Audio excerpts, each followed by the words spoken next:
perlu bapak-bapak, ibu-ibu sekalian ketahui bahwa Kesultanan Pasir bukan saja di Kabupaten Pasir, tetapi terdiri dari Kabupaten Pasir, PPU, Penajam Pasir Utara, Balikpapan, dan Pasir Pemukiman Kota Baru. Itulah wilayah Kesultanan Pasir waktu itu sebagai bukti sejarah, sebagai kekuasaan kerajaan Kesultanan Pasir.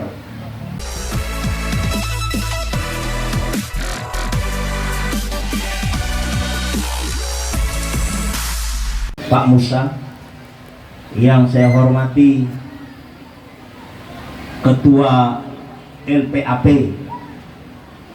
yang saya hormati Bapak Koramil atau yang mewakili, yang saya hormati Bapak Kapolsek Muara Komam, yang saya hormati Camat Muara Komam, yang saya hormati unsur pimpinan perusahaan yang hadir, yang saya hormati petua-petua kampung, tokoh-tokoh kampung, tokoh agama, tokoh adat, Bawai Pasir, Dato Nene Andi Ogong, Yokio hadir mau acara Nondok Telion Berwaindo. Ise kabar taka? Alhamdulillah. Ini sapaan kami, Pak. Ise kabar ini apa kabar kita? Jadi tidak ada macam-macam. Baik teruslah. Terima kasih. Alhamdulillah, kita panjatkan puji syukur kehadirat Allah Subhanahu wa taala dengan rahmat dan hinayahnya. Pada siang hari ini kita bisa berkumpul dalam rangka acara Berwa Nondok Telion. Tokoh Pasir mau Batu Botuk adalah bagian dari Kesultanan Pasir yang selama ini boleh dikatakan tenggelam dari permukaan, Pak Kades. Nah, dengan adanya begini artinya kearifan lokal muncul di permukaan. Bukan berarti, mohon maaf, kita adalah hidup dalam kebinekaan, Pak Bupati. Tidak mengkotak-kotakan golongan, suku, ras, agama manapun, tetapi ini bagian dari sejarah. Ini harus digarisbawahi. Ini bagian sejarah bahwa memang di Tanah Pasir ada situs sejarah yang memang harus dilestarikan, harus kita jaga semua, dan mudah-mudahan ini menjadi ikon Kabupaten Pasir ke depan, bahwa kita ada beberapa situs-situs sejarah yang memang harus dilestarikan, dan mudah-mudahan ke depan wisatawan kita bisa berkunjung ke tempat Batu Botuk sebagai situs sejarah. Tadi sudah jelas disampaikan oleh Ketua Lembaga Adat Pasir, Pak Haji Ayub, tentang sejarah di sana untuk berjuang, karena itu kearifan lokal dan dimanahkan undang-undang. Nggak boleh dibuang karena situsnya masih ada, bukan mengarang-arang. Contohnya ada kerajaan di Pasir Blengkong, Istana Kesultanan Pasir itu. Nah, mudah-mudahan situs-situs sejarah yang ada ini bukan berarti menimbulkan, mengkotak-kotakkan etnis yang ada di Kabupaten Pasir, tetapi ini adalah murni mengangkat sejarah kearifan lokal itu sendiri. Biar nanti manakala IKN itu jadi, kami tidak tergerus oleh zaman, peradaban kami ada. Nah, peradaban kami dipelihara dengan baik. Nah, mudah-mudahan juga saya memohon kepada seluruh masyarakat Pasir, khususnya suku Pasir, mari kita bersama-sama bergotong royong merawat situs-situs yang ada di Kabupaten Pasir pada khususnya, dan pada umumnya yang ada di luar-luar di Kabupaten Pasir ada. Kebetulan ada di PPU juga kemarin dilaksanakan haul bersama ya. Di sana ada tokoh pahlawan kita. Mudah-mudahan Pasir ada tokoh pahlawan nanti yang dimasukkan oleh tim kemarin. Dan kami memohon juga di Pasir ini ada tokoh-tokoh pahlawan seperti Aji Pangeran Panji.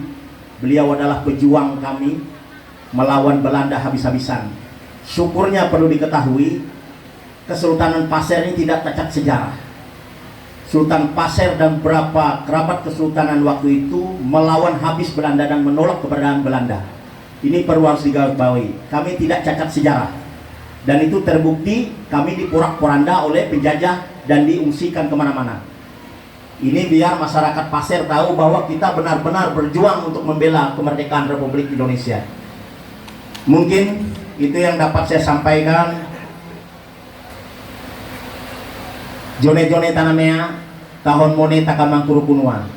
Tak ada gating yang tartak, tak ada lautan yang tak bergelombang. Kalau gak tartak bukannya gading, kalau tak bergelombang bukannya lautan. Begitu juga pribadi saya, mohon maaf bila ada hilaf dan salah. Wabillahi taufiq wa hidayah. Assalamualaikum warahmatullahi wabarakatuh. Tadi sudah jelas disampaikan oleh Ketua Lembaga Adat Pasir, Pak Jayu, tentang sejarah keberadaan di Batu Botuk. Saya tidak perlu berbicara tentang sejarah, tetapi saya justru mengingatkan kepada kita semua bahwa Kesultanan Pasir itu terlahir dari kebinekaan. Ini harus digarisbawahi. Kesultanan itu terlahir dari kebinekaan. Karena raja pertama kami Putri Petung dipersunting dari Syekh Abu Mansur Indrajaya Kusuma. Tepatnya beliau adalah dari Demak, keturunan ada Arab dan Jawanya. Di sini sudah membuktikan bahwa Kesultanan Pasir itu terlahir dari kebinekaan. Jadi tidak pantas dan kurang elok kami mengkotak-kotakan suku, ras, agama manapun dengan kehadiran Kesultanan Pasir. Selanjutnya perlu bapak-bapak, ibu-ibu sekalian ketahui bahwa Kesultanan Pasir bukan saja di Kabupaten Pasir, tetapi terdiri dari Kabupaten Pasir, PPU, Penajam Pasir Utara, Balikpapan, dan Pasir Pemukiman Kota Baru. Itulah wilayah Kesultanan Pasir waktu itu sebagai bukti sejarah, sebagai kekuasaan kerajaan Kesultanan Pasir. Mungkin bapak-bapak, ibu-ibu mempertanyakan, kok kenapa ada sultan sekarang? Nah, ini perlu saya jelaskan biar tidak timpang siur, Pak Wakil Bupati, bahwa Kesultanan Pasir kenapa muncul sekarang, tidak dari dulu.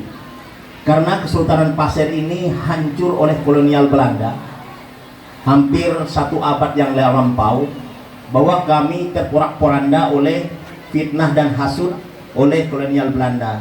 Makanya Kesultanan Pasir tidak dengan seperti tetangga kita sebelah, Kesultanan Kutai dan Kesultanan Banjar.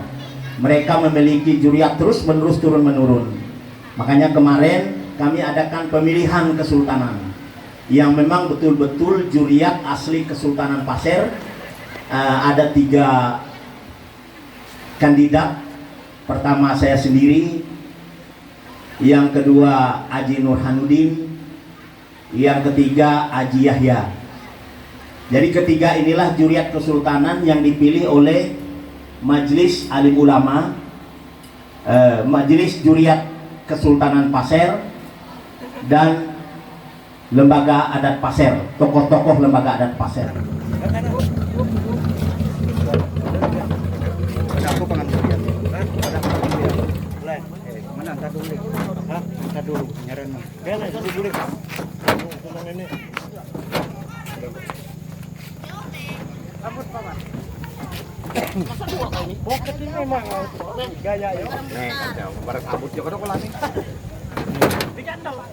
Wah, ya ini prosesi pengangkatan.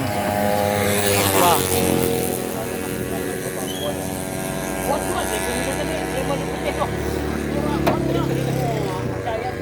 Oke, pemirsa Eko Sembarang, kita lihat pengangkatan.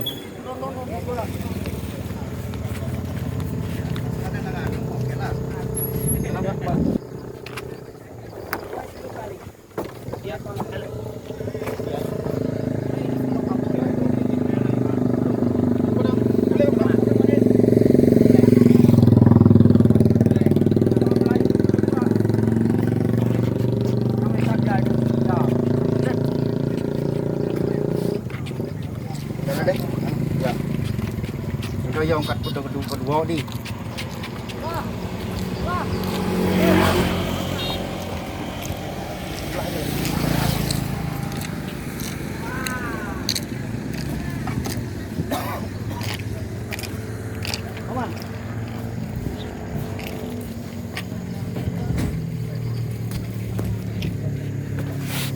Apa itu, Pak? Iklan apa?